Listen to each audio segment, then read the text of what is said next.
Yahweh,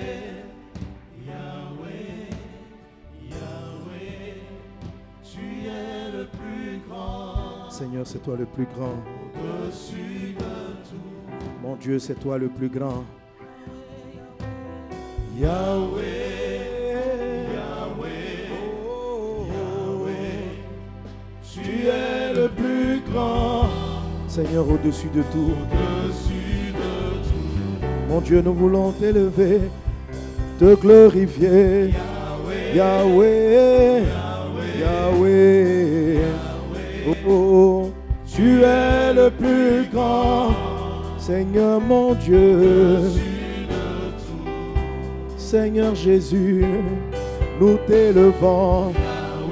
Yahweh, Yahweh, c'est toi le plus grand. Oh Seigneur mon Dieu, oui, nous voulons te glorifier, chanter ton nom, nous prosterner devant toi, reconnaître ta grandeur. C'est toi qui es le plus grand. C'est toi qui es le plus grand. Au-dessus de tout, c'est toi le plus grand. C'est toi le plus fort. C'est toi le plus beau.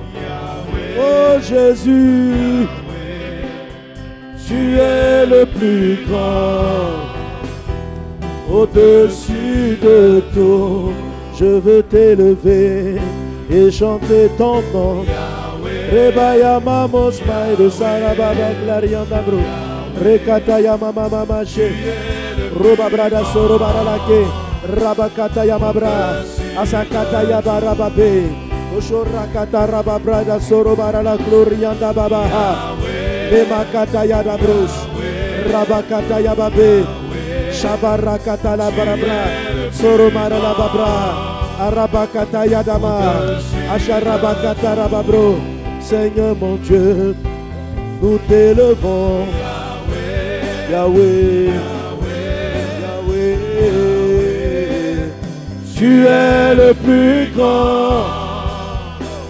Au-dessus de tout, tu es le plus grand. Tu es le plus grand. Tu es le plus grand. Au-dessus de tout, tu es le plus grand.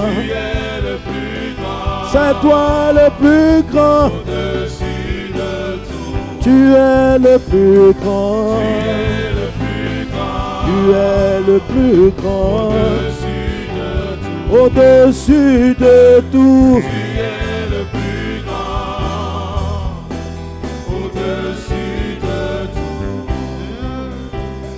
Tu es le plus grand. C'est toi le plus grand. Tu es le plus grand. Tu es le plus grand. Prosterné devant ta face. Nous contemplons ta grandeur. Tu es le plus grand. C'est toi qui accueilles toutes choses. C'est toi qui guéris les vies. C'est toi qui transforme les vies. Nul n'est comme toi. Le plus grand c'est toi. Le plus grand c'est toi. Le plus grand c'est toi. Le plus grand c'est toi. Le plus grand c'est toi. Le plus grand c'est toi. Le plus beau c'est toi. Le plus fort c'est toi. Merveilleux c'est toi. Glorieux c'est toi. Le plus grand c'est toi. Raïde soro barola clarianda baba chere maralaso. Shebaya baye mabe.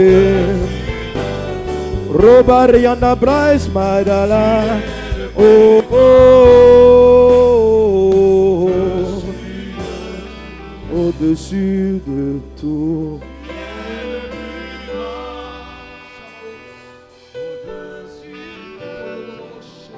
Alléluia. Est-ce qu'on peut acclamer le roi des rois? le Seigneur des Seigneurs. Nous t'acclamons, tu es le... Nous t'acclamons, nous t'acclamons. Nous t'acclamons, nous t'acclamons. Sois acclamé, acclamé. Acclamé, acclamé. Acclamé, acclamé. Acclamé, acclamé. Alléluia. Au-dessus de tout. Amen. Quelqu'un donne un très bon amen à Jésus. Quelqu'un donne un très bon amen à Jésus. Alléluia. Bénis un voisin. Bénis un voisin. Bénis un roi. Bénis une... Il n'y a pas d'une reine, il n'y a pas de reine ici. Bénis un roi. Bénis un champion de Dieu. Brinda la kata yamabra isuke de l'edevrai de sheba kata rababrada solo barabrais. Rinda baba la kata rababros lerianda brada solo bakasha. Alléluia. Gloire à Dieu. Je vous salue encore dans le puissant et précieux nom du Seigneur Sauveur Jésus-Christ. Amen. Je suis content d'être là au milieu de vous. Ce n'est pas la première fois et je crois par la grâce de Dieu, ce ne sera pas non plus la dernière fois. Amen. Et je pense même que j'étais le premier intervenant à la première conférence d'homme à homme. Voilà, donc on est liés. Alléluia. Le programme d'homme à homme aussi nous a vraiment aussi inspiré. Et puis, de sorte qu'au sein de l'église, on a aussi vraiment un programme d'hommes. Amen. On appelle les canéons. J'en ai quelques-uns là. Je sais pas. Voilà, ils vont lever les mains. Voilà. Amen. On appelle les canéons. Hein? Et puis, bon, on a les mêmes couleurs. Hein? Les canéons, voilà. Il y a un frère canéon là-bas. Donc, quand vous voyez que c'est la chemise du roc, quoi. C'est vraiment les mêmes couleurs. Hein? Le canéon. Tu as vu, non? Quand je te regarde là-bas, je dis, ah, tu as mis la chemise du roc. Oh, c'est un cas qui est marqué comme canéon. Un canéon, ça veut dire, bon, c'est du BT, hein? Ça veut dire homme d'exception. Alléluia. Donc on est tous des canéons ici, des hommes d'exception. Je vois un homme exceptionnel. Je vois un homme exceptionnel. Tu es un homme d'exception. Tu es un champion. Tu es un héros. Alléluia.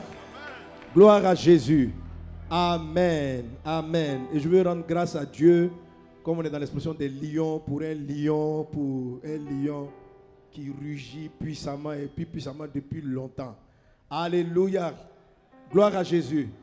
Amen. Moi, je donne toujours le témoignage que Jésus l'a touché, il a rugi, ça a touché sa famille, sa belle famille. Dans sa belle famille, le rugissement est arrivé jusqu'à... Ça m'a converti aussi. Amen. Gloire à Jésus. Donc, si cet homme-là ne s'était pas levé pour marcher avec Jésus, pour être un témoin vivant du Seigneur, amenant sa belle famille, une bonne partie de sa belle famille à suivre le Christ. Amen.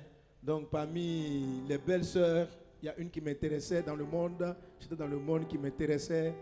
Et en lui faisant mes avances stratégiques, elle m'a invité à l'église et j'ai rencontré Jésus. Donc, chaque fois que je vois le bishop de cette maison, je suis reconnaissant à Dieu pour le rugissement de lion qu'il a manifesté. C'est un rugissement qui m'a trouvé jusqu'à Daloir et j'ai rencontré le Seigneur. Alléluia. Que le nom du Seigneur soit béni. Amen. Lorsqu'un homme joue son rôle, joue sa place de roi, sa maison craint Dieu. Et quand sa maison craint Dieu, les proches de sa famille aussi craignent Dieu. Et la crainte de Dieu peut réveiller des hommes dont nous sommes le fruit. On peut acclamer le Seigneur Jésus pour le bishop, pour l'homme de Dieu, le bishop Zando, Marc-Antoine. Alléluia. Et je me souviens à l'époque, quand j'ai donné ma vie à Jésus, il était responsable de la jeunesse au AD, à Cocody. Et donc quand j'arrivais, je participais au réunion, je le voyais. Et il a toujours cette lumière de Dieu là sur lui. Il brillait déjà de la gloire de Dieu. Alléluia. Gloire à Dieu. Amen.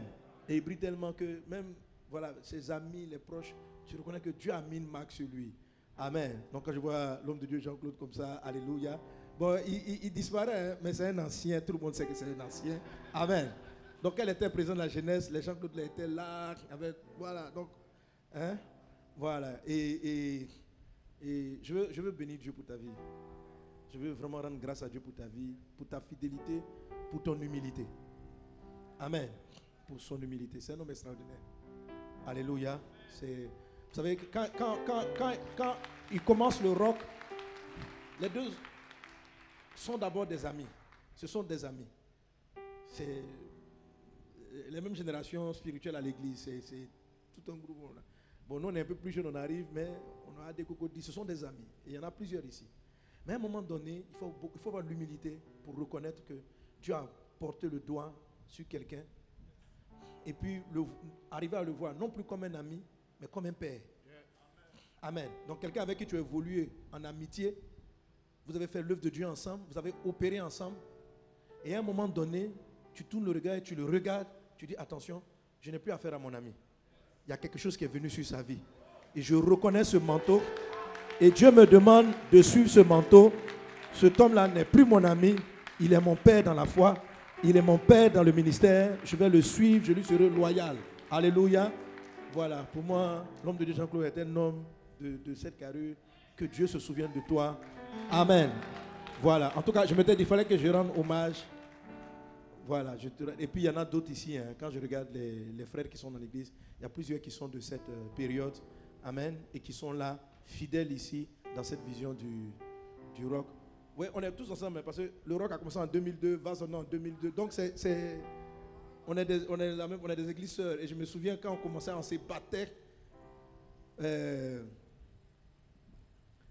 Quand vous avez commencé, vous n'étiez pas encore. Donc, vous n'étiez pas encore en bas, vous étiez en haut.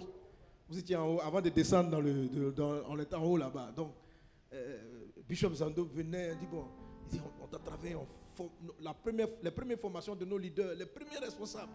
Ils venaient faire les formations, moi aussi je venais là-bas, on travaillait. Quelles sont les stratégies qu'il fallait mettre en place, comment on s'organisait pour la croissance de l'église, la croissance de l'œuvre. Ça c'est dans 2002, 2003. Et aujourd'hui vraiment nous rendons grâce à Dieu de voir la mission Le Rock dans plusieurs villes de la Côte d'Ivoire en train de se répandre dans les nations pour annoncer la parole de Dieu. Merci Seigneur Jésus. Amen. Donc c'est pourquoi c'est vraiment un plaisir pour moi d'être ici. Je veux bénir Dieu aussi, pour un ami aussi. Tout ça, on est dans la même zone, dans la même période. Amen. Notre président, le président du CACI. Lui, il est trop exceptionnel. Parce que Abraham, cet homme-là, je ne sais pas quel respect, il faut le respecter. C'est un homme exceptionnel.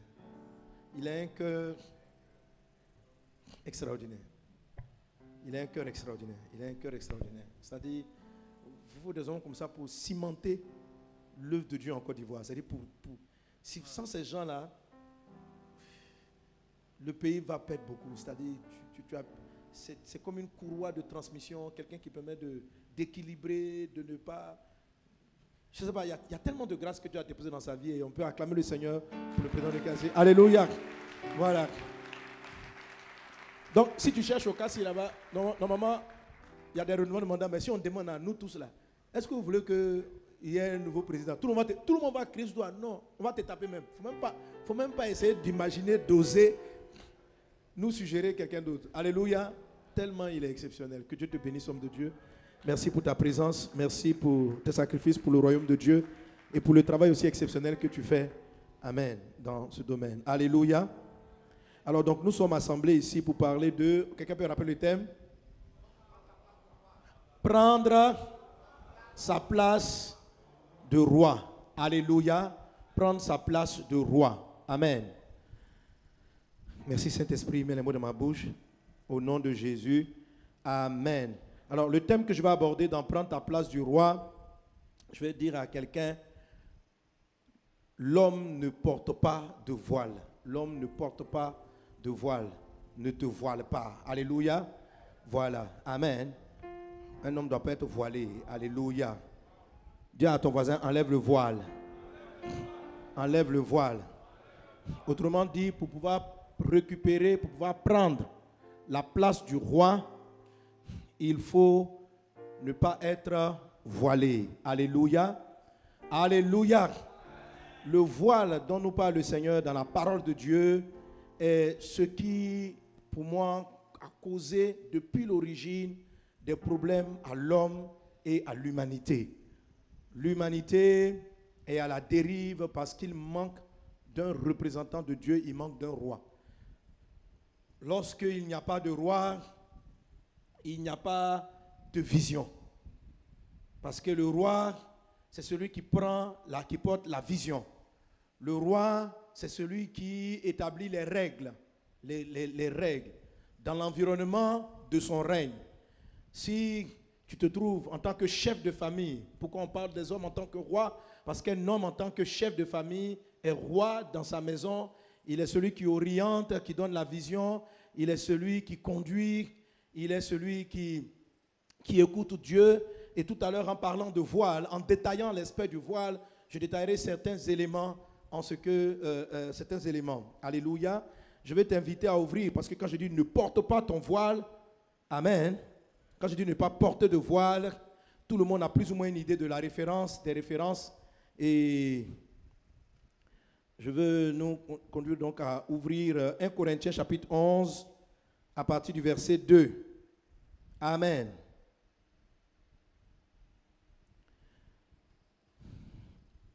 Je vous loue de ce que vous vous souvenez de moi à tous égards et de ce que vous retenez mes instructions telles que je vous les ai données. Je veux cependant que vous sachiez que Christ est le chef de tout homme et que l'homme est le chef de la femme et que Dieu est le chef de Christ. Tout homme qui prie ou qui prophétise la tête, tout homme qui prie ou qui prophétise la tête couverte déshonore son chef. Toute femme au contraire qui prie ou qui prophétise la tête non voilée déshonore son chef. C'est comme si elle était rasée. Car si une femme n'est pas voilée, qu'elle se coupe aussi les cheveux. Or, s'il est honteux pour une femme d'avoir les cheveux coupés ou d'être rasée, qu'elle se voile. Verset 7. L'homme ne doit pas se couvrir la tête. Dis à ton voisin, tu ne dois pas. Il ne faut pas le faire. Tu ne dois pas te couvrir la tête. Il t'est interdit. C'est dangereux. Si tu te couvres la tête, tu ne dois pas. Verset 7. L'homme ne doit pas se couvrir la tête puisqu'il est l'image de la gloire de Dieu. Alléluia. Là, c'est le verset 7 de 1 Corinthiens chapitre 11, verset 2. Donc, la Bible dit que dès l'instant où l'homme se couvre la tête, il se couvre la face, la gloire de Dieu, la royauté qu'il était censé refléter sur son environnement est compromise. Il dit, l'homme ne doit pas se couvrir la tête puisqu'il est l'image de la gloire de Dieu. Autrement dit, si tu te couvres la tête, tu ne pourras pas être l'image de la gloire de Dieu. Et ici, en l'occurrence, la gloire de Christ.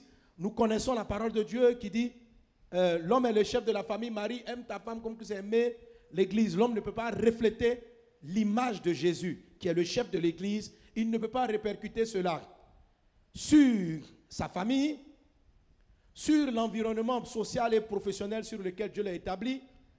S'il est le pasteur de l'église, il ne peut pas refléter la gloire de Dieu sur l'église simplement parce qu'il s'est couvert la tête. Se couvrir la tête sépare l'homme de sa mission de chef. Se couvrir la tête, selon 1 Corinthiens chapitre 11, verset 7, éloigne l'homme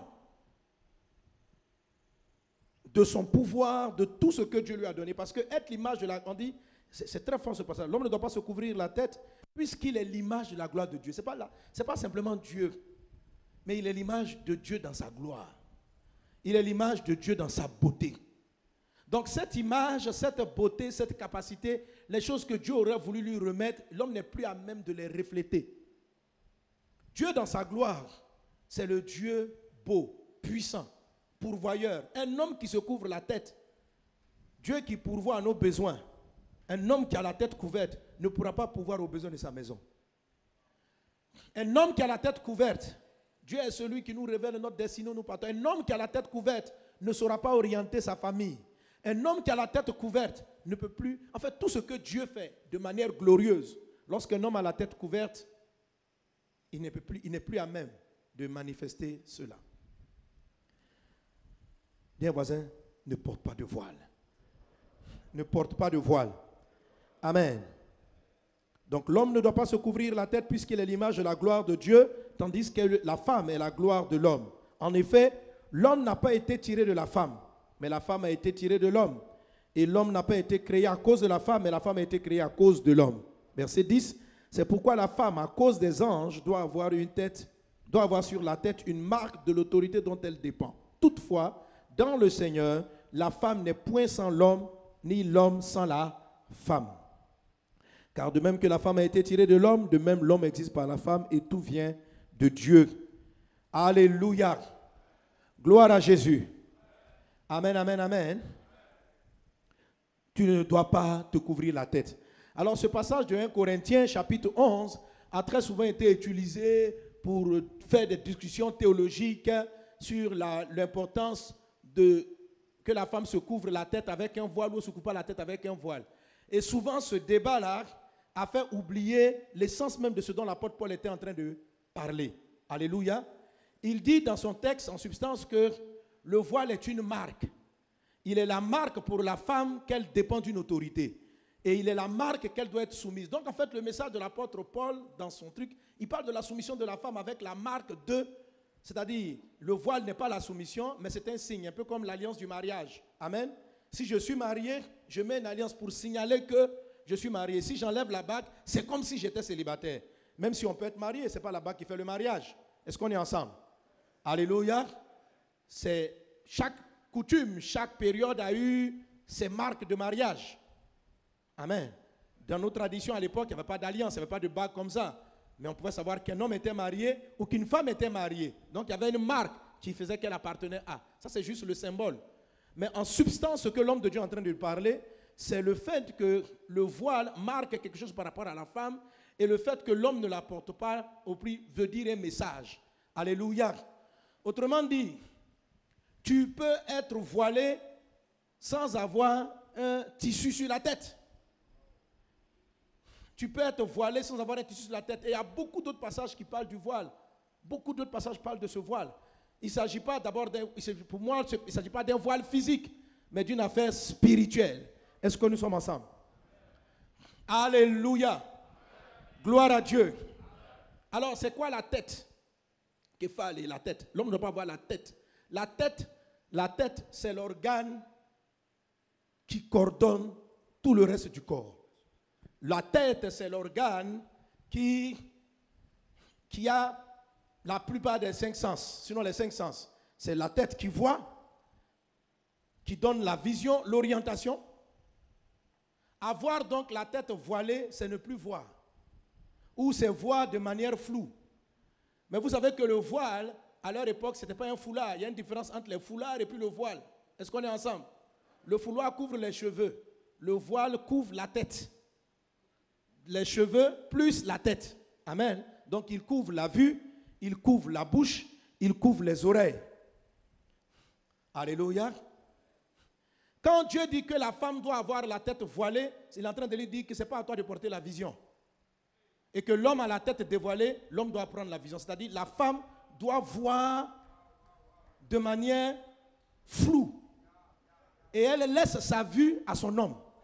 C'est l'homme qui dirige. Donc l'homme ne doit pas avoir les yeux couverts. Alléluia. Amen. Dire que la femme ne doit pas avoir la tête voilée, ça veut dire qu'elle doit mettre quelque chose sur ses oreilles. Elle doit écouter avec un filtre. Donc, les gens sont dans les débats de foulard. Mais Paul est en train de dire quelque chose dont la marque physique était un tissu. Mais ce n'est pas le tissu, c'est qu'il dit, c'est quelque chose de spirituel en fait dont il traduit. Il est en train de dire que la femme doit jouer un rôle et l'homme doit jouer un rôle. Et c'est cette mission-là qu'il est en train de donner à l'homme. C'est de ça dont il parle dans ce passage. Non pas la discussion sur le foulard, c'est la raison pour laquelle après il arrive. Et il dit que, parlant de la femme maintenant, il dit qu'elle doit faire ça à cause des anges parce qu'on est dans le monde spirituel en fait. Il dit que donc quand les anges arrivent, ils vont regarder, j'enseigne là-dessus en ce qui concerne les femmes, ça dit que la prière, parce qu'il commence, il dit, tout homme, toute femme qui prie ou qui prophétise, la tête voilée, déshonore son chef. Tout homme au contraire, la tête non voilée, déshonore son chef.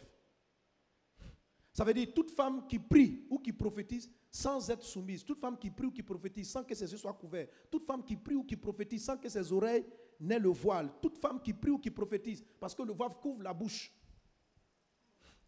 Sans que sa bouche ne soit... Parce qu'un voile sur la bouche, c'est contrôler tes paroles. C'est le filtre de la parole. Quand ta bouche est voilée, c'est-à-dire il y a ce qui sort de ta bouche et puis il y a ce qui va arriver aux gens. Quand tes oreilles sont voilées, il y a ce que les gens disent et il y a ce que tu entends. Des oreilles voilées n'entendent pas exactement ce que tu as dit. Vous savez, la femme a un sens très, très, très développé. Donc Dieu l'entend, il dit, ma fille, il ne faut pas écouter selon ton oreille réelle. Volontairement choisi de mettre un filtre. Madame, si tu regardes sans le voile, il y a des choses que tu vas voir qui vont trop t'énerver. Donc, quand tu vois, quand tu observes, il ne faut pas tout voir. Faut flouter l'image. Faut flouter. Donc, il y a des choses que tu vois, mais tu fais comme si tu ne vois pas. Ça va te sauver. Alléluia. Ça va rendre tes prières plus efficaces. Ça va rendre tes déclarations prophétiques. Quand tu dis, donc j'explique aux femmes, je dis, mais comme vous êtes là, vous appelez pour dire, j'appelle mon mari, je déclare ceci dans ma maison. Mais si ta bouche n'est pas voilée, ça n'a pas d'efficacité. Tu ne peux pas crier, prophétiser sans la bouche fermée. Donc, quand la Bible nous parle d'un voile, il s'agit de couvrir l'ensemble des sens de la tête. Et ça veut dire quelque chose sur le plan spirituel. Il s'agit de les couvrir. Par contre, l'homme, ces différents sens-là ne doivent pas être couverts. L'homme doit voir sans voile. Il doit entendre sans voile. Il doit parler sans voile. Il doit écouter sans voile. Sinon, il perd l'image de la gloire de Dieu dans sa vie. Donc, si je veux prendre ma place de roi, il faut que je comprenne le mystère du voile et que je veille à ce que ma tête ne soit pas voilée. Dis à un voisin, enlève le voile. Enlève le voile. Alléluia. Gloire à Dieu. Amen. Quand on parle de la tête, on parle de responsabilité. Alors parlons des conséquences de la tête voilée. En fait, depuis le début, la chute de l'homme est venue d'une histoire de tête voilée. Adam s'est voilé la face. Il s'est voilé la tête. Et c'est de là que tous les problèmes sont partis. Amen. Mais il s'est voilé, c'est visible. Genèse. Nous repartons dans Genèse chapitre 3 et observons la chute. Alors, prendre ta place du roi, c'est ne fais pas comme Adam, sinon le péché, le mal, le trouble va rentrer dans ta famille, va rentrer dans ta maison. Genèse chapitre 3.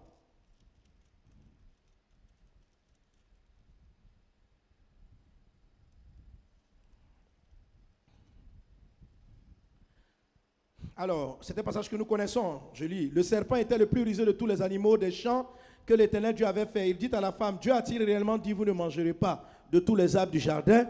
La femme répondit au serpent, nous mangeons du fruit des arbres du jardin, mais quant au fruit de l'arbre qui est au milieu du jardin, Dieu a dit, vous ne mangerez point et vous ne toucherez point, de peur que vous ne mouriez. Alors le serpent dit à la femme, vous ne mourrez point. Mais Dieu sait que le jour où vous en mangerez, vos yeux s'ouvriront et que vous serez comme des dieux connaissant le bien et le mal. La femme vit que l'arbre était bon à manger, agréable à la vue, et qu'il était précieux pour ouvrir l'intelligence. Elle prit de son fruit et en mangea, point virgule, et elle donna aussi à son mari, et il est dit clairement qui était auprès d'elle. Qui était auprès d'elle, et il en mangea. Autrement dit, Adam était à côté pendant qu'il y a eu cet échange entre le serpent et la femme. Il était auprès d'elle, mais il s'est voilé la tête. Il a fait comme s'il ne voyait pas, comme s'il n'entendait pas. Pendant que le serpent est en train de dire à ta femme, si tu manges, tes yeux vont s'ouvrir. Lui, il est à côté, et puis, il n'entend pas. La femme a vu que le fruit était agréable à voir et bon à manger. Il était à côté et il a fait comme s'il ne voyait pas lui aussi. Il n'a pas écouté. Le serpent a commencé à séduire la femme. Et pourquoi la Bible précise qu'il était Adam était auprès? Vous savez, Dieu ne dit rien au hasard. Dieu ne dit rien au hasard. On a envie de se persuader que Adam peut-être était un peu éloigné, que le serpent a pris la femme de côté et qu'il lui a présenté tout son plan. Et quand elle a fini, elle a récupéré le fruit, elle a mangé, elle est partie chez son mari. Adam. Et puis Adam était dans la chambre, viens. Le fruit que tu as dit ne pas manger, je viens de goûter, il est trop puissant, mange aussi. Non, la Bible dit qu'il était auprès d'elle. Il était donc un témoin qui a fait comme s'il n'était pas témoin.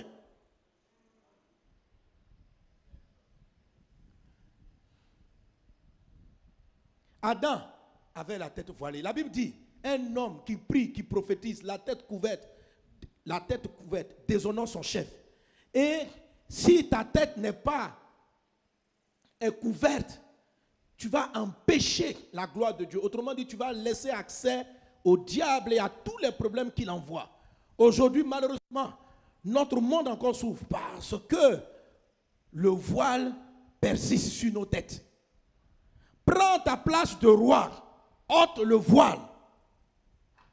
Ôte le voile. Alléluia. Alors quand ils ont mangé, les yeux de l'un et de l'autre se sont ouverts, ils ont connu qu'ils étaient nus, etc. Donc c'était là la chute de l'homme. Et quand Dieu arrive, nous arrivons au verset 9.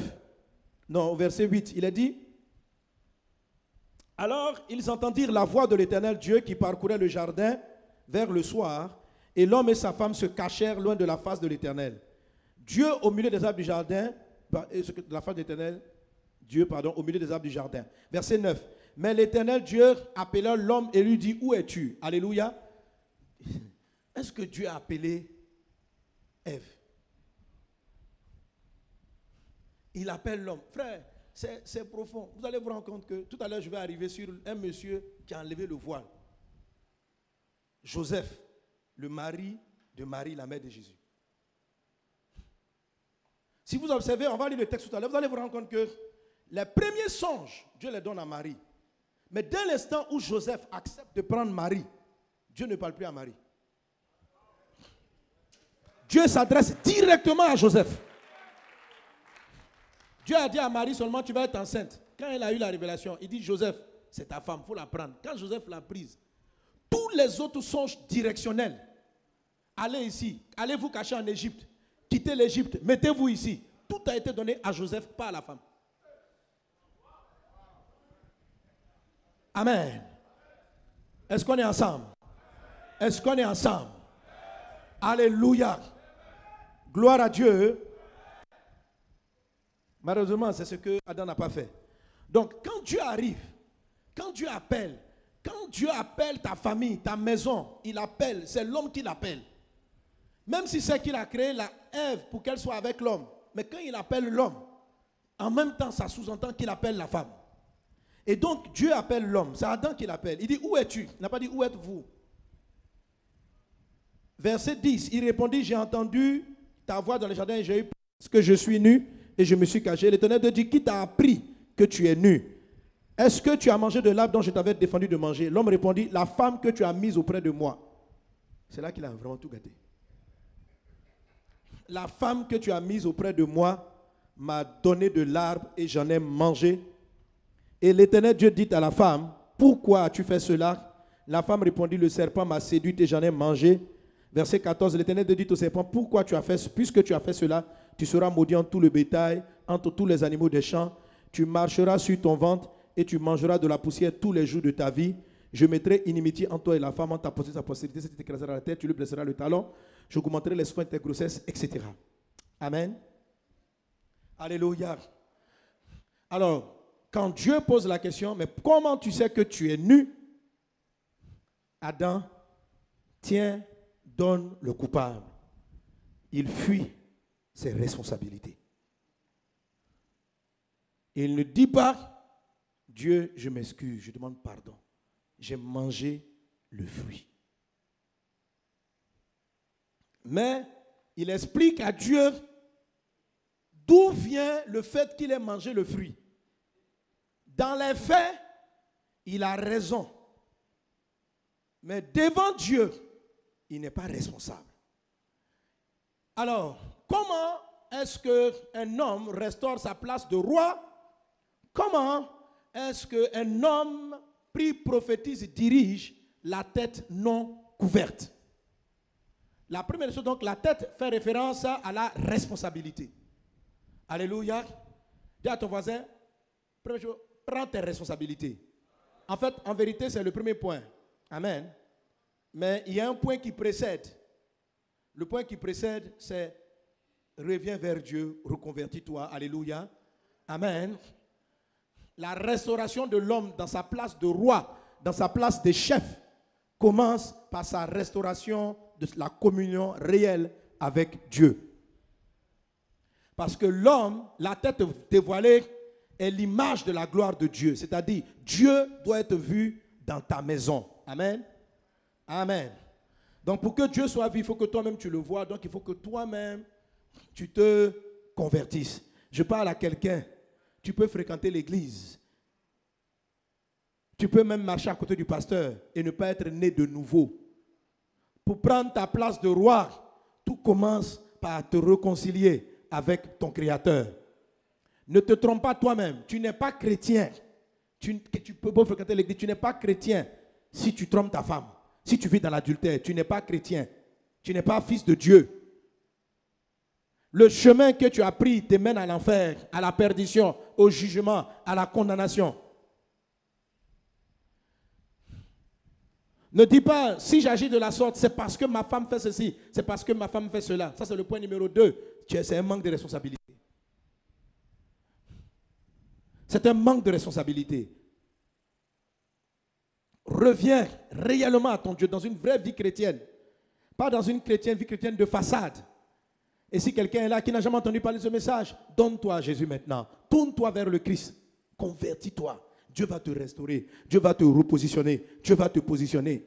Si tu es un fils de Dieu qui a connu le Seigneur, mais tu as basculé dans le péché, frère, reviens à Dieu. Reviens à Christ. Tant que tu vis, Dieu, ça veut dire que Dieu croit en toi. Si Dieu avait arrêté de croire en toi, il t'aurait pris.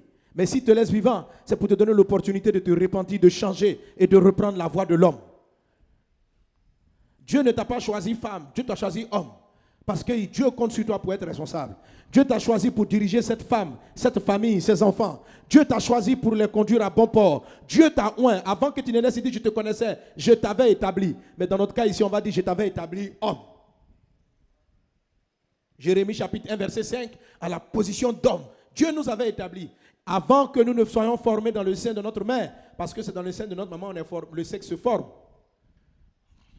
Avant qu'on ne soit formé, quand on était une masse informe, Dieu t'avait dit, toi tu seras sur la terre, tu seras un roi, tu seras un homme, tu seras un chef.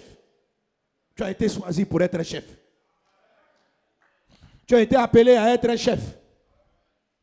Tu as été appelé à diriger, tu as été appelé à porter la vision, tu as été appelé à entendre la voix de Dieu, tu as été appelé à ouvrir la bouche et à parler comme un roi de la part de Dieu. C'est ça la bouche non voilée, tu parles le langage de Dieu.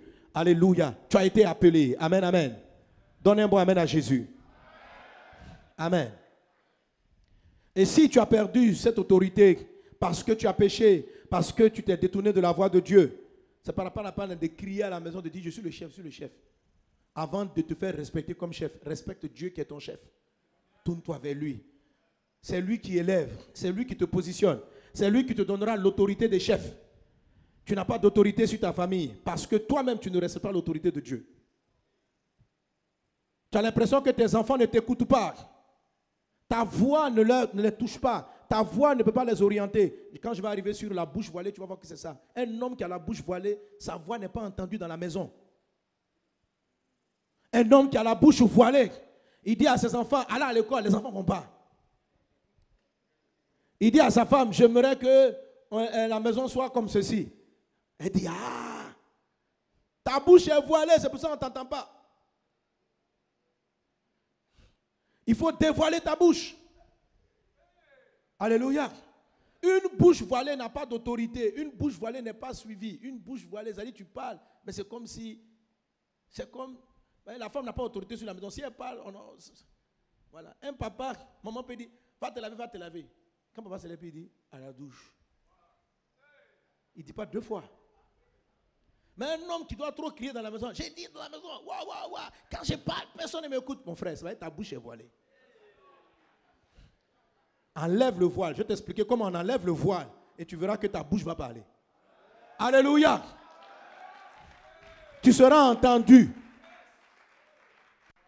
Tes orientations seront entendues. Amen. Un homme qui dirige dans ton entreprise, les gens ne t'écoutent pas, ils font le contraire de ce que tu dis, c'est possible que ta bouche soit voilée. Mais pourquoi ta bouche est voilée? Parce qu'auprès de Dieu, tu n'as pas respecté lui-même l'autorité. Et respecter l'autorité de Dieu, c'est faire ce que Dieu te dit. Dieu dit, tu ne commettras pas l'adultère. Tu ne commets pas l'adultère? Dieu dit, tu ne mentiras pas, tu ne mens pas. Tu lui obéis. Toi, Dieu te dit, tu ne te mettras pas en colère. Mais toi, tu te mets en colère quand tu veux. Dieu te dit de pardonner, tu ne pardonnes pas. Et puis tu veux que ta femme t'écoute. C'est sur ta bouche, on va mettre le voile dorénavant. Je dis à un, viens et il vient. Lorsqu'un homme dit va, les gens ne vont pas, viens et les gens ne viennent pas. C'est un roi qui a plus de pouvoir. Sa bouche vient d'être voilée. Mais la bouche peut être voilée parce qu'on n'est pas soumis à Dieu. Alléluia. Soumets-toi à Dieu par la réelle conversion. Tourne-toi vers Jésus réellement et soumets-toi à Dieu. Ça, c'est le premier point qui n'aurait pas dû être le premier, mais c'est le premier quand même. Amen. Deuxième chose, pour ôter le voile de la tête, après la conversion à Dieu, la soumission à Dieu, et c'était le cas de Joseph. Joseph s'est soumis à Dieu. Quand Dieu lui a dit, ta femme est enceinte, c'est moi qui ai fait ça. Prends-la. Il a obéi. Direct, soumis à Dieu. C'est ça la réelle conversion. La conversion, c'est se soumettre à Dieu. Avoir Dieu pour roi. Deuxième chose, qui a fait que la tête d'Adam était voilée, il n'a pas été responsable. Il n'a pas été responsable. Être responsable, ça ne veut pas dire être coupable. Être responsable, ça veut dire je suis le chef, j'assume. S'il y a du désordre dans ma maison, c'est de ma responsabilité. J'assume. Je prends les pots cassés, j'assume. Tu reprends ta place de roi. Tu seras établi roi si tu assumes. Adam n'a pas assumé. Alléluia. Le fait d'assumer, amen, commence déjà même à enlever le voile de ta tête. Le fait d'assumer pour dire, je suis responsable. Je suis le responsable. Sois un responsable. Prends ta place de roi. Sois responsable. Alléluia. Il y a des choses qui vont se passer dans ta maison. Sois responsable. Si tu vois que tes enfants se détournent, font le mal, quand Dieu va venir te demander, ton enfant est-il en train de... Ta fille a-t-elle pris une grossesse trop tôt? Dis à Dieu, Père, je me répands, c'est de ma faute.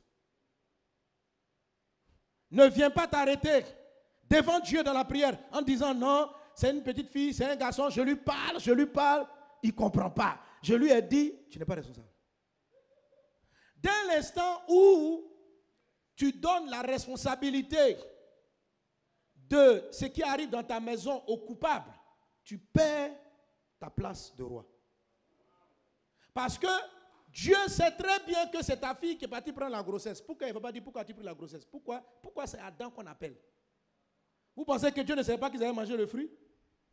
Y a-t-il quelque chose qui peut se passer sans que Dieu le cherche? Mais Dieu n'a pas appelé les coupables. Dieu a appelé les responsables d'abord.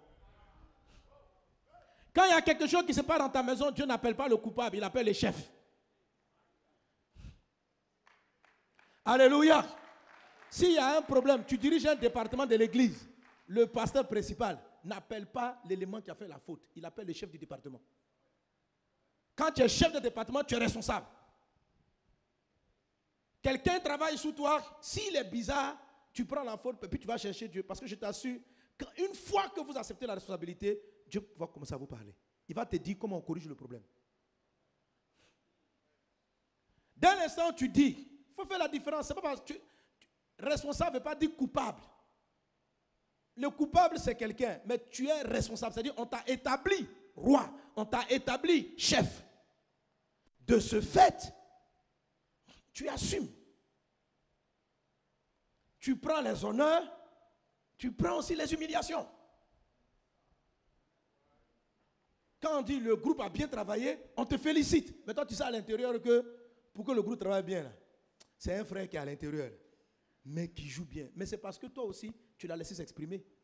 C'est parce que tu lui as donné l'opportunité de s'exprimer en tant que chef. C'est ça un chef. C'est ça un roi.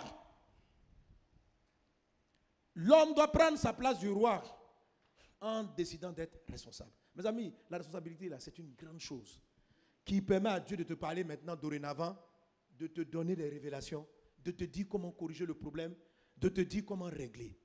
Si tu assumes, Dieu va te dire comment régler. Alléluia. Si tu diriges une œuvre, assume. Assume le problème de manque de croissance. Assume les difficultés. Assume. Et dès l'instant où tu assumes et que tu t'humilies, Dieu peut te dire ce que tu dois faire pour corriger le problème. Mais dès l'instant où tu dis, on dit, mais pourquoi depuis là, je t'ai confié une œuvre, ça ne grandit pas? Tu dis, non, mon numéro 2. C'est pas ce qu'Adam a fait. On dit, Adam, comment tu as su que tu es nu?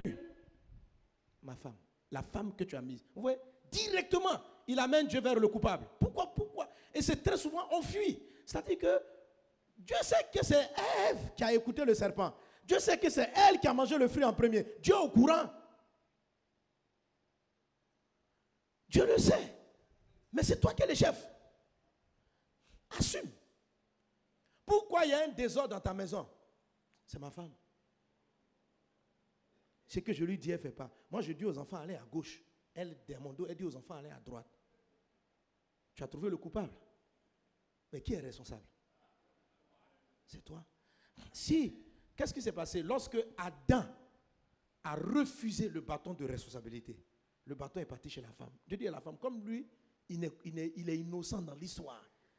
Je ne peux pas compter sur lui pour régler le problème. Madame, qui a mangé? Elle aussi, elle n'a pas assumé. Hein? Elle a envoyé ça au serpent. Quand Dieu est arrivé chez le serpent, elle dit c'est le serpent. Dieu est parti voir le serpent. Serpent, vous savez, c'est pourquoi le diable a autant de pouvoir. Parce qu'on lui a confié la responsabilité. Satan est la raison, est notre excuse majeure. C'est l'excuse des peureux. C'est au village, les églises ne croient pas à cause des sorciers. C'est-à-dire que c'est toujours ce réflexe-là. L'église ne crie pas, ce n'est pas à cause du sorcier. C'est parce que tu ne pries pas bien. Pourquoi un sorcier peut empêcher l'œuvre de Dieu de croître? Non, pourquoi l'œuvre ne grandit pas? C'est parce qu'il y a un tel qui est là, tu es trop dans les comment et les pourquoi, pas pour trouver la solution. Alléluia. Ce n'est pas une affaire de s'auto-culpabiliser, c'est une affaire de prendre des responsabilités et de dire, je peux faire marcher l'œuvre, je peux faire avancer le royaume de Dieu. Si ça n'a pas bougé, c'est qu'il y a quelque chose que j'ai raté. Il y a une chose que je n'ai pas faite. Je n'ai pas été attentif à un moment donné. Il y a quelque chose qui est passé sous mon regard. Quand tu assumes ta responsabilité, tu permets à toi-même d'aller voir et d'améliorer ton leadership. Si un sorcier a pu entrer à l'église et créer tant de dégâts, où étais-tu? Au lieu de dire que non, dans ma vie, là, il y a trop de sorciers. Au lieu de dire ça. Et si tu disais que Dieu, je n'y suis pas arrivé. Dieu sait qu'il y a des sorciers qui divisent le groupe. Il y a des gens qui viennent là-bas, qui mettent la zizanie. Dieu les a vus. Mais c'est toi qui l'as pris, tu es le pasteur. Donc, tu retournes devant Dieu. Papa, je n'y arrive pas.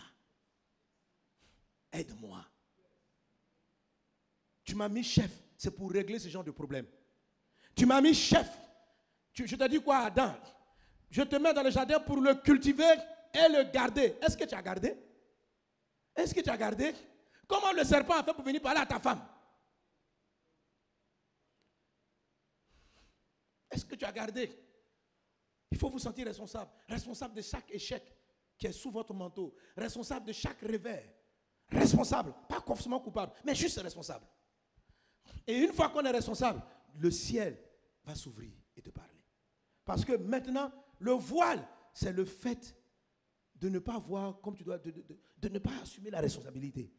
La femme est sous responsabilité. C'est pourquoi elle est voilée. Parce qu'elle a la marque qui montre qu'elle dépend de son mari. Elle dépend de son mari. Tandis que l'homme, il dépend de Dieu, mais en fait, tel que Dieu est, tel il est. Donc lui, il est sans voile. Parce que la Bible dit, nous tous qui le visage découvert, sans voile, contemplons le Seigneur, nous sommes transformés en la même image de gloire en gloire. Donc quand un homme est sans voile, il ressemble à la gloire de Christ. Ce qui fait que, est-ce qu'on est ensemble? Ton visage doit être découvert. Alléluia. Bref, comment je retrouve ma place de roi? Responsable. Il faut prendre la responsabilité. Il faut prendre la responsabilité. Dans ma personnellement, c'est quelque chose c'est un passage qui m'a tellement marqué, avec lequel j'enseigne tout le monde. Je me dis, je peux. Si avec Dieu, je peux. C'est-à-dire que être responsable, ça veut dire que je sais que je suis avec Dieu. C'est possible. Donc, c'est comme si le mot impossible, si ce n'est pas impossible pour Dieu, c'est que je suis le reflet de sa gloire. C'est-à-dire que je n'essaye pas de mettre un voile entre lui et moi. S'il dit on peut gagner une nation, je le crois. Maintenant, je ne sais pas comment on va faire, mais il m'a mis là pour pouvoir atteindre son objectif. S'il dit ta famille ne va pas rester dans la pauvreté, tu crois ça. Tu es sans voile devant lui. Et tu seras responsable de prendre ta famille de la situation matérielle, sociale qu'elle vit pour l'amener dans la gloire. Si ta femme a des problèmes, que tu assumes la responsabilité, Dieu pourra se révéler à toi sans clairement et te dire, fais comme ça, fais comme ceci, fais comme cela. Ta femme sera sauvée, elle sera soumise, elle va faire ceci, elle va faire cela. Il n'y a aucun problème dont Dieu n'a la solution. Mais pour qu'il te révèle la solution sans voile. C'est-à-dire la solution précise. Parce que quand tu es un homme qui est voilé, Dieu te révèle les choses, tu ne les comprends pas. Un homme voilé ne peut pas voir les choses telles qu'elles sont. Parce que Dieu lui montre des visions. Dieu dit voilà ce qu'il y a dans ta maison, mais il voit avec un voile. Il ne voit pas clair. Il n'entend pas Dieu clairement. Quand tu assumes ta responsabilité, tes oreilles s'ouvrent. Dieu peut te parler. Dieu va te montrer comment corriger les choses. Dieu va te montrer comment améliorer. Dieu va te montrer comment conduire ta maison. Voilà. Ne prends aucun coupable. Arrête d'accuser ton patron, tes parents, ta maman, le sorcier du village. Arrêtez ça. Arrêtez. Arrêtez. Arrêtez. Arrêtez d'aller jusqu'à Satan. C'est ce qui donne le pouvoir à Satan. Arrêtez. Arrêtons. Arrêtons de dire que nous ne faisons pas de grandes choses parce que le pays est pauvre. Arrêtons. Parce que dès l'instant où tu sors la phrase, tant que ton environnement sera pauvre, tu ne pourras pas voir le miracle de Dieu. Dieu n'est pas limité par ta région. Tu es en train de voir ta réalité avec un voile. Tu ne vois pas Dieu tel qu'il est. Tu le vois avec le voile de la région dans laquelle tu es. Souvent les gens me demandent, comment vous faites pour trouver autant de ressources? Mon ami, je ne sais pas. Pour faire les choses, je ne sais pas. Moi, j'assume. Je te dis, si Dieu me dit qu'il n'y a plus de missionnaires et que quelqu'un doit évangéliser toute la Côte d'Ivoire, c'est qu'on doit le faire, c'est tout. Maintenant, on doit le faire. Comment? Ce n'est pas mon problème. Je vais et puis je le contemple. Je ne sais pas comment. Je ne sais pas d'où vient l'argent. C'est un miracle. Et c'est toujours comme ça. Mais seulement, je me dis, je suis pasteur en Côte d'Ivoire, c'est de ma responsabilité de faire en sorte que chaque hameau, chaque village entende parler de Jésus. Je ne vais pas me traiter devant Dieu de dire non, nous ne sommes pas allés dans un petit village derrière au Diené parce qu'on n'a pas l'argent. Pourquoi je vais mettre ma responsabilité sur le manque d'argent? Nous ne sommes pas allés, on n'a pas construit parce que, cette phrase-là, je ne fais pas parce que quelqu'un, je trouve que c'est un manque de responsabilité. Comme si Dieu ne savait pas la route, comme si Dieu même ne connaît pas les pays mieux que nous. Pourquoi il te demande d'aller le faire? Pourquoi il te demande? On cherche toujours les coupables. On ne règne pas. Si on était sans voile, on aurait régné.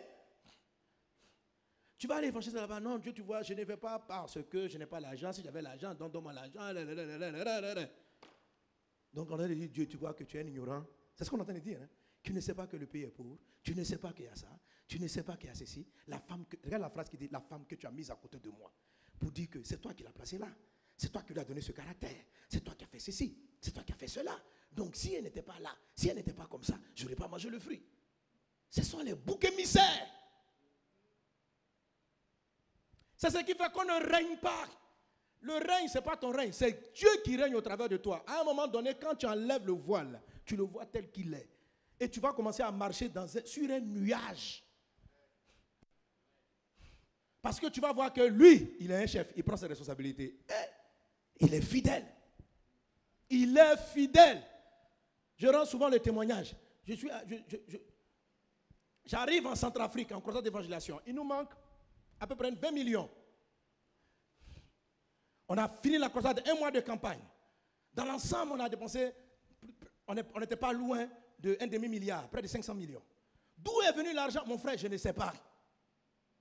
Seulement, je sais, c'est que si Dieu dit, pendant que je suis en train de prier, j'ai fait un songe, une vision. Pendant que je regarde un enfant à la télévision, je vois l'enfant à la télé, l'enfant pleure. Il dit, je viens de perdre mon père. Devant un journaliste, je crois, de France 24. Et il pleurait, il dit, parce qu'on venait le tuer. Et puis, l'esprit me dit, cet enfant-là, qui va le consoler? Je dis, qui va l'aider? Parce que quand je l'ai vu, il m'a fait penser à mon fils. Qui venait, je voyais comme mon fils qui pleurait de mon départ. Je dis, mais, et puis tu dis, qui va l'aider? Il dit, tu comptes c'est qui? L'ONU? Les organismes? Quel est son futur, cet enfant? Il le mettra à l'école. Qui va l'aider? Je dis, les organismes internationaux. Il dit, les organismes internationaux, qu'est-ce qu'ils vont faire? Ils vont demander, ils vont faire peut-être baisser, jeter les armes aux rebelles. Ils vont faire cesser l'arme. Mais l'enfant, là, l'amertume qui est entrée dans son cœur, qui va enlever ça? La haine qu'il vient d'avoir, qui enlèvera? Je dis, il dit, c'est l'ONU qui va faire ça? Je dis, non, c'est la parole de Christ. Il dit, mais qui lui parlera de Christ? Il y a des chrétiens là-bas, non? Il dit, la plupart des missionnaires ont fui. Dès qu'il y a la guerre, les missionnaires étrangers, ils s'en vont. Ah bon? Il dit, qui va parler? Il dit, tu peux y aller. J'ai dit, ah bon? Il dit, tu peux y aller. J'ai dit, ok, si tu dis, on s'en va. Comment? Pourquoi? Non. J'arrive, j'appelle mes responsables. Je dis, les gars, on doit aller en Centrafrique. La caisse ne peut pas nous amener en Centrafrique. Je commence à regarder. Je dis, bon, les gars, de toute façon, on ne peut pas. J'envoie un missionnaire là-bas en prospection. Va chercher s'il y a de la sono, du matériel. Le pays est en guerre. Le pays est pauvre comme vous ne pouvez pas imaginer. Les micros sont rares. La sono, quand tu dis amen, ça crie quoi? Ça dit qu'il y a plus des petites sonos. On me dit, il n'y a pas de matériel. Je dis, comment on fait ça? Parce qu'au moins, on peut payer quelques billets d'avion et puis je vais aller prêcher. Je dis, bon, essayons de voir si on peut trouver un matériel dans le pays voisin, au Cameroun. Les Camerounais ont du matos. Ils disent, ils ne peuvent pas rentrer en Centrafrique. Qui va assurer leur matériel? On demande à la RDC. Ils disent, c'est pas possible. Je dis, quoi? Il nous faut faire partir le matos depuis Abidjan. Dieu, tu es sûr que tu veux qu'on aille? Il dit, on va. Sois responsable. Il faut me voir sans voile. Sans voile. J'assume. J'ai dit, ok. On commence. J'ai dit à mes techniciens, on allait prendre les frais. Dernière option. Et puis Centrafrique, là, c'est un pays où il n'y a pas la mer. Donc on ne peut même pas prendre un bateau. Il faut prendre des tonnes de matos, podium, avec un avion. Et on a affrété. C'était le premier gros miracle. Jusqu'à, je dis, je ne sais pas comment l'argent est venu, mais on a payé. On a eu un avion entier. On a pris même un avion et demi, 2 vols. Donc, quand l'avion décollait, on m'a appelé pour dire, j'ai dit, ouais. Moi, quand j'ai commencé à évangéliser, marchais dans les rues. Même le transport. Je partais évangéliser à Koumassi pour rentrer à la Rivera. Je n'avais pas 100 francs. Je marchais des kilomètres à pied pour parler de Jésus. Je dis, me voilà aujourd'hui en train de louer un avion. Et l'avion là s'en va. On dit, c'est pasteur Sanogo qui a envoyé ça. Waouh! Quand tu n'as pas de voile, tu observes Dieu dans sa beauté, dans sa gloire. Tu ne fuis pas tes responsabilités. Il te dit, va parler. Tu dis oui. Tu n'essayes pas d'atténuer avec un voile. Non, tu vois la réalité du terrain est que, enlève ça. Vois-le tel qu'il est et non pas tel que la réalité de ton quotidien te demande de le voir. Regarde Dieu sans le voile. C'est ça, prendre ses responsabilités. Je dis, Dieu, tu peux faire. Il dit, mais je peux faire. C'est parce que vous mettez le voile que je n'arrive pas à me glorifier. Dès que je vous dis quelque chose, en même temps, vous mettez le voile de vos finances, le voile de votre réalité, le voile de votre pays, le voile. C'est quoi ça? Un homme qui prie, la tête voilée, tue. Il dit, 1 Corinthiens 11:7, il dit, ne verra pas Dieu dans sa gloire. Tu ne peux pas voir Dieu dans la gloire. Mais c'est quoi le voile? C'est tous tes prétextes, tous tes arguments. Tout ça. J'ai dit, ok. L'avion est parti. Je dis après, il faut faire partir les missionnaires. On a pris un avion, près de 2 avions pour faire partir les missionnaires. Dieu a pourvu. J'ai dit, mais quelle est cette histoire? On arrive en Centrafrique. On commence la croisade. On a déjà dépassé plus de centaines de millions. On arrive, il y a les balles, le pays est en pleine guerre. On ne sait pas comment faire. On va rencontrer les pasteurs. Les pasteurs ne nous prennent pas au sérieux. On dit, vous venez de quoi? De ça? Quoi? On dit, Côte d'Ivoire. Côte d'Ivoire? Si on disait des Américains, on aurait sauté. Si on disait des gens commencent à faire des enquêtes pour voir d'où ont-ils nos soutiens. Bon, ça, c'est toujours le cas. Le ciel. La Bible est réelle. Ce n'est pas de l'amusement. Dieu, l'or et l'argent lui appartiennent. Non, c'est sérieux. C'est sérieux.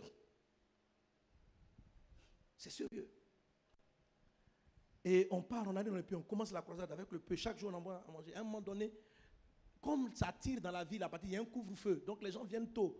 On avait fait nos programmes pour faire croisade le soir, séminaire le soir. On dit, on ne peut pas faire séminaire le soir. Il y a un couvre-feu. C'est dans la journée, ça ne tire pas. Donc on prend les pasteurs depuis le matin et on enchaîne avec le séminaire. On est resté 1 mois à Bangui, 1 mois. Les gens ne nous croyaient pas. Donc on a loué les bus. Dieu a pourvu. Quand les gens arrivaient, en même temps à midi, il fallait leur donner à manger. Des milliers de serviteurs de Dieu étaient présents. Dieu les a nourris parce que la première semaine, on ne les a pas nourris. Mais 3 autres semaines, je ne sais pas comment on leur donne de la bouillie et du pain. Jusqu'à aujourd'hui, je ne sais pas comment la nourriture s'est multipliée. Mais papa l'a fait. Il l'a fait. Il a pourvu. Ne me demande pas comment. Et je vis dans ça. C'est-à-dire que quand il dit que quand tu pries sans la tête voilée, tu marches dans la gloire, ce n'est pas de la plaisanterie. Ce n'est pas une vue d'esprit. C'est une réalité.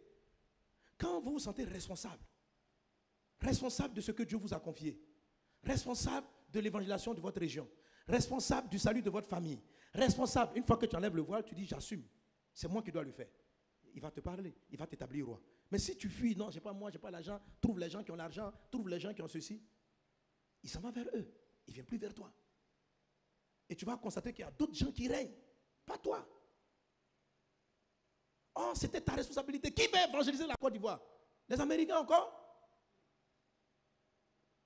Qui parlera en Guinée? Qui ira dans les petits villages de Guinée? Qui va venir faire ça pour nous? On va mettre la responsabilité sur le dos de qui? Des Américains encore? On est voilé par quoi? On n'a pas l'argent? On est voilé par quoi? Qui nous voile? Il faut qu'on enlève le voile et qu'on ait confiance. Et cette confiance-là, Jésus m'a surpris. Donc on est parti à la fin de la croisade. 1 mois, Jésus a pourvu. On avait sans dette. Maintenant à la fin, j'ai trouvé les missionnaires tellement intéressants, tellement bien. J'ai voulu remettre à tous ces missionnaires. Certains, les balles les ont ratés. J'ai dit, Seigneur, quand ils vont rentrer chez eux, ce sont des pères de famille, des mères de famille. J'aimerais qu'au moins chacun, je voudrais faire une offrande à chacun. Au moins, ceux qui ont lancé les 1 mois, au moins 1 million. Pas personne. J'ai dit, Dieu, si tu as pourvu, puis on a pu louer la sono là, ils ont eu combien de millions? Mais mes missionnaires là, pardon, fais-moi grâce. Ces gens-là, je leur ai dit, on s'en va en Centrafrique. Ils ont laissé femmes et enfants. Et il y a des armes, ça tire dans la ville. Il y a des fois, un jour, ils sont venus me montrer des balles. Ils étaient en train de laver des assiettes. Et puis, boum, kalash. C'est tombé dans la maison. Je dis, Dieu. Tout le temps de la cause, je dis, Dieu, il ne faut pas que quelqu'un va mourir. Il ne faut pas nous créer des problèmes. Et Dieu, il ne faut pas nous créer. Et Dieu nous a sauvés.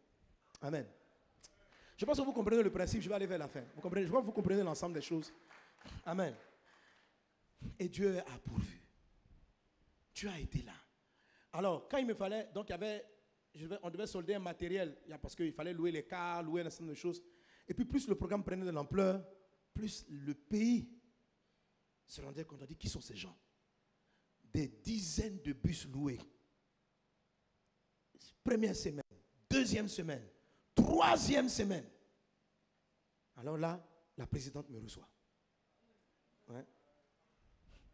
Le président des églises a commencé à prendre l'affaire au sérieux.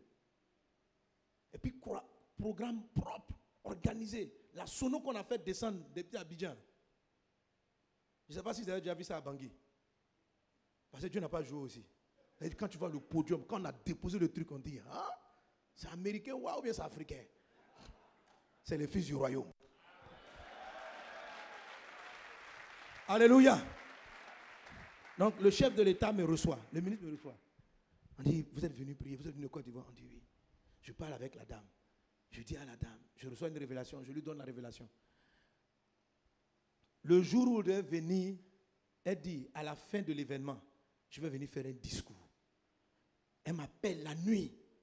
Elle fait venir des gardes, parce que la nuit, tu ne peux pas rouler. Elle fait venir des véhicules de protection pour traverser Bangui et arriver chez elle.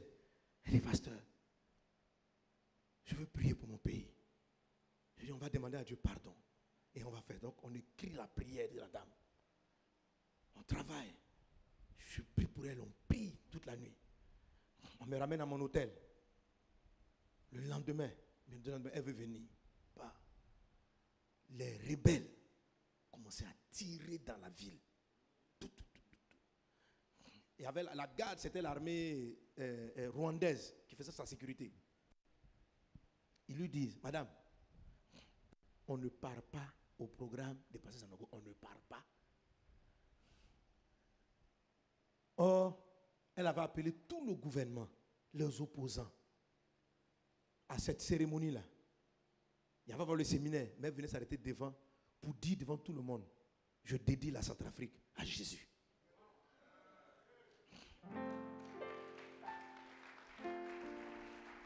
Amen. Donc, la sécurité dit on ne bouge pas. Elle me fait appeler. Elle dit au pasteur Sanogo que ma sécurité dit on ne bouge pas. Mais je vais venir. J'ai dit, madame, venez, Dieu est au contrôle. Elle a doublé sa sécurité principale. Elle a pris son garde privé personnel. Ils ont fait cache-cache. Ça, c'est un film, on doit jouer ça, Intrigue à Bangui. Elle a appelé quelques ministres stratégiques, les ministres qui croyaient là. Se sont retrouvés avec des députés. On s'est retrouvés là-bas. La foule, ils avaient l'habitude d'être, donc ils sont venus à les cars. On était là. Et c'est comme si par l'esprit, j'ai reçu une prophétie. Et quand j'étais là, je dis, votre bateau qui fait la transition va arriver à bon port. Et un chef d'État de la région, qui gérait la région, quand la communauté internationale était déçue de la dame, déçue d'elle, et qu'on voulait l'enlever, il y a un chef d'État, parce qu'elle était juste présidente de transition, qui l'a appelé et qui lui a dit, toi là, ton bateau va pas, ta transition là, ton bateau ne va pas arriver au port. On va le couler avant le port. Donc, quand j'étais sur l'estrade, j'ai dit, madame, au nom de Jésus, votre bateau arrive. Elle a vu ça comme la réponse. Moi, je ne sais pas ce qu'ils se sont dit. Mais c'est comme si ma parole est venue y répondre. Oh bon, c'est une expression du langage courant. Hein? Tu vas arriver à bon port. Mais l'autre avait utilisé ça pour dire qu'elle n'arrivera pas. Elle dit, quand j'ai dit ça, elle a compris que Dieu allait faire réussir la transition. L'Occident, l'ONU, tout le monde dit qu'elle ne peut pas réussir la transition. Qu'on doit arrêter la transition, faire un autre gouvernement de transition. Mais elle a fait la transition, elle a organisé les élections et c'est le président actuel qui est là. Et le pays commence à être reconstruit. Comme on a vu les orphelinats, on a mis en place un orphelinat. On a plus de 300 et quelques orphelins qu'on met à l'école, qu'on nourrit avec les veuves qui restent. Parce qu'en fait, les enfants orphelins de la guerre, comme celui que j'ai vu à l'écran, ce sont des mamans souvent qui ont été violées par des soldats. Et elles sont tombées enceintes. C'est 10 personnes qui ont violé, ces personnes sont enceintes de qui? En même temps, elles ont le sida, en même temps, elles sont malades. Et puis elles accouchent, elles veulent tuer l'enfant. Ça, c'est très fréquent. Donc, quand c'est comme ça, là, on a nos équipes qui vont attraper ces femmes, on les retrouve, on récupère les enfants. Les femmes, là, souvent, sont souvent malades. On en a perdu quelques-unes, mais Dieu en a guéri plusieurs. Quand on guérit, donc on essaie de récupérer ce qu'on appelle les orphelins de guerre. C'est-à-dire des femmes qui ont été abusées, qui sont tombées enceintes, donc l'enfant n'a pas de père. Un enfant qui n'a pas, il ne sait pas où il va partir, qui il est dans la vie. Et donc, on a mis en place là-bas un système d'orphelinat pour aider ce genre d'enfants. Amen. Et aujourd'hui, par la grâce de Dieu, on en a près de 300. Et quand je regarde les vidéos qui viennent, tu le vois danser, louer Jésus, c'est trop intéressant. Quelqu'un acclame Jésus. Bref, je vais vers la fin avec ça. Amen. Et c'est dans cette croisade-là, à la fin, il me fallait à peu près 20 millions. Et je ne venais plus sur Abidjan. J'avais une dernière tournée en France. Je devais passer en France. Je pensais que les Français allaient m'aider. Je partais pour une nuit de veillée là-bas. Je suis arrivé à Paris. J'ai prêché. Les frères centrafricains, ceux qui étaient au courant du programme, ils me saluaient. Pasteur Sanogo, que Dieu vous bénisse pour ce que vous faites pour la Centrafrique. Que Dieu vous bénisse. Et puis ils me saluent. Que Dieu vous bénisse. Au lieu de au lieu de faire les bonnes salutations, ils sont en bouche-parole. Que Dieu te... Je dis, les Français, vous aussi. De la France, je faisais escale à Abidjan. J'ai dit, bon, quand j'arrive à Abidjan, quelqu'un va se fâcher à Abidjan, me faire une offrande dangereuse. J'arrive, je finis le culte. Personne. C'était la dernière semaine. Quand je monte dans l'avion, je dis, Dieu, comme ça, tu ne m'as pas donné les 20 millions. La croisade va finir. Parce que pour moi, en fait, je ne peux pas imaginer Dieu faire ça à Bangui. Le pays est tellement pauvre. Tellement pauvre. Et pourtant, à un moment donné, je suis parti là-bas. Le dimanche qui a suivi, j'étais dans une église. J'ai prêché. Le peuple s'est levé, venu faire une offrande. Mais c'était des pièces. Tellement la population est pauvre, ils jettent les pièces. Mais ils ont les larmes aux yeux, c'est émouvant. Et j'avais les larmes aux yeux de les voir. Tu sentais que la parole les touchait. Et c'est avec leur cœur, ils venaient donner à Jésus. Donc, pour moi, cet argent-là, cette offrande-là, c'était énorme, quoi. Parce que tu sais la misère, c'est-à-dire les gens ne mangent pas. C'est la haute pauvreté, la famine. Et ils sont touchés par la parole et ils venaient comme ça des pièces. Donc, le pasteur est venu, il a regroupé les pièces là, il a mis dans un sac. Et puis il est venu dire, pasteur, homme de Dieu, voilà notre offrande.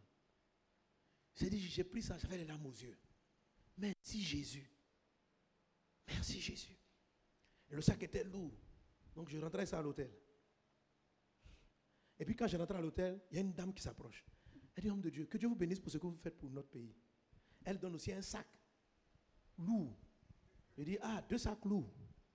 Pour moi, c'est rempli de pièces. Mais c'est la population. Je rentre dans ma chambre d'hôtel, j'étais tellement fatigué, je m'endors. Je me réveille, je dis, je vais bien rendre grâce à Dieu. Je connaissais avec quoi dans le premier paquet, celui de l'église. Donc, je l'ai ouvert, j'ai dit, merci Seigneur Jésus. Ces hommes, ils ont donné ce qu'ils avaient. Souviens-toi d'eux. Merci Jésus. Et puis maintenant, j'ouvre le deuxième paquet. Je m'attendais vraiment aux mêmes pièces, quoi. Quand j'ouvre, un premier billet m'accueille, $100. Je dis, $, ici à Bangui. Je regarde, frère, une liasse de billets de dollars de banque, comme ça. C'est pourquoi c'était lourd. Je regarde, je suis frappé, je suis choqué, je suis presque traumatisé. Je regarde, $100 000 dans un des pays les plus pauvres au monde. Une femme t'aborde au sortir de l'hôtel, elle fait une offrande à Dieu. $100 000. Le dollar à l'époque valait 600 francs. C'était près de 60 millions de francs CFA. Et puis, j'ai eu l'impression que Dieu était au ciel avec un petit sourire. Il dit, tu vois, vous pensez que moi je suis Dieu dans les pays. Je suis Dieu dans le ciel. Arrêtez de me juger. Que non, si je suis au village, les offrandes ne peuvent pas arriver. Si je suis dans tel endroit, les offrandes ne peuvent pas arriver. Pourquoi vous me regardez avec des voiles? Pourquoi vous mettez le voile de vos villes? Pourquoi vous mettez le voile de votre environnement? Homme, enlève le voile! Arrêtez vos prédestinés. Il dit, tu as vu? Tu croyais que ça allait venir de la France. Tu pensais que tu allais repartir à Abidjan, les gens allaient donner. Je t'ai montré que l'or et l'argent m'appartiennent. Donc, c'est ce que je dis à tous mes fils, à tous mes trucs. Je dis, quand vous travaillez, même dans le quartier le plus pauvre, n'écrivez jamais vos rêves de manière voilée. N'arrive pas dans un village comme Zouaounié et puis tu vas interdire ton rêve de voir une méga church climatisée. Quand tu arrives, ce n'est pas des yeux voilés ça, d'arriver dans un village et de dire que comme c'est un village, je ne parle pas du temps que ça va prendre pour venir, mais je parle de la manière dont tu vois Dieu. Quand tu arrives, tu dis, je suis où ça? Zoukoube, Daloa, Zouaounié, Tipa. Donc Tipa, je vais avoir une vision Tipa-Tipaillée. Si j'arrive à Abidjan, j'ai une vision abidjanisée. Si j'arrive à Paris, j'ai une vision de quoi c'est un voile? Qu'est-ce qui détermine? Pourquoi il y a un voile sur ta vue? Pourquoi tu regardes le paysage par rapport à la réalité? Pourquoi tu juges la qualité des offrandes par rapport au pays? Il vous est fait selon votre foi. Si vous croyez que rien de bon ne peut sortir de Tipa, rien ne sortira. Si c'est ce que tu crois, il te sera fait selon ce que tu vois. Ne te pose pas la question du comment. Regarde Dieu tel qu'il est. Laisse-le oser te donner des rêves. Laisse-le oser te dire que tu vas aller dans tel endroit pour évangéliser. Laisse-le te dire que c'est possible. Laisse-le te dire. Vois-le tel qu'il est. Prends tes responsabilités. Regarde les choses comme tu dois les voir. Je ne sais pas, ça prendra combien de temps?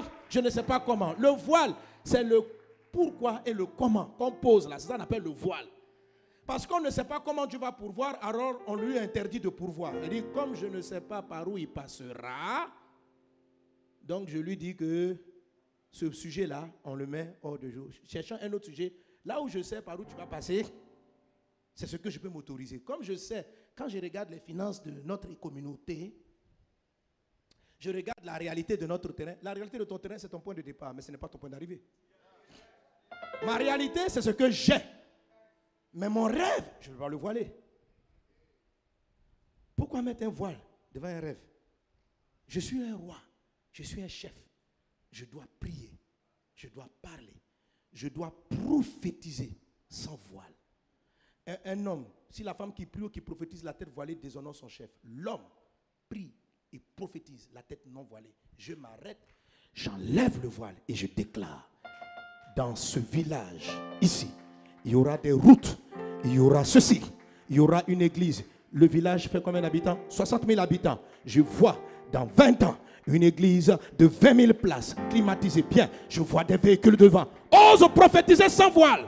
Sois un roi, sois un chef. Ose parler sans le voile. Soumets-toi à Dieu. Entre les voiles de tes oreilles, entre le voile de tes yeux. Un roi est quelqu'un qui prie sans le voile. L'homme doit prendre le voile. Le voile, c'est être responsable, c'est assumer que je suis Dieu par moi est capable d'amener ma famille où il veut, de sortir. Dieu par moi est capable d'éduquer mes enfants, de les rendre droits. Dieu par moi est capable. Je ne suis pas peut-être coupable. Les causes de ce qui fait que ma femme, mes enfants se comportent de telle ou telle façon, on peut l'expliquer, mais je suis responsable. Je ne vais pas jeter le dévolu sur eux. Je vais assumer. Je dis, Dieu, certes, c'est mon fils qui a fait ça, mais papa, c'est moi son père. C'est moi son père. Si tu m'as mis son père, c'est parce que tu peux faire quelque chose par moi. Sers-toi de moi et amène cet enfant qui est lié à la drogue à revenir vers toi. Papa, sers-toi de moi. Ne dis pas à Dieu que non, c'est la faute de sa maman, c'est la faute de ses frères, c'est la faute de ses amis à l'école. Arrête d'accuser Satan, arrête de mettre ça. La réalité, ce que tu dis, c'est réel. Mais ce n'est pas ce qui déclenche la royauté. La royauté, c'est ta responsabilité. Tu n'es pas coupable, mais tu es responsable. Assume et vois comme Dieu voit, parle comme Dieu parle. Que Dieu vous bénisse abondamment. Brinda soro barala clarianda baba shereba. Prions le Seigneur, ôtons le voile de nos têtes. Régnons pour Jésus. Alléluia.